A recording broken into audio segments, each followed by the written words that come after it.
खरं तर ते नोटीस नाहीत, ते हँडबिल आहेत.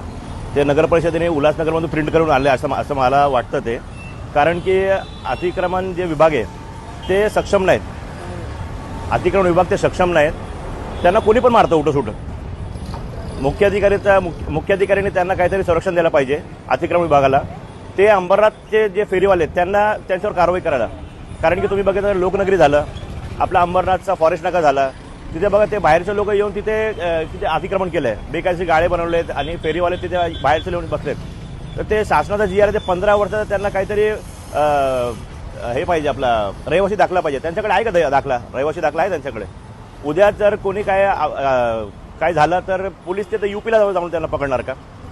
तर अंबरनाथ नगर परिषद जे मुख्य अधिकारी आहेत त्यांना पण विनंती आहे, आणि तुमच्याकडे जर गाडीमध्ये डिझेल भरायला जर पैसे नसेल तर आम्ही देऊ मनसेतर्फे.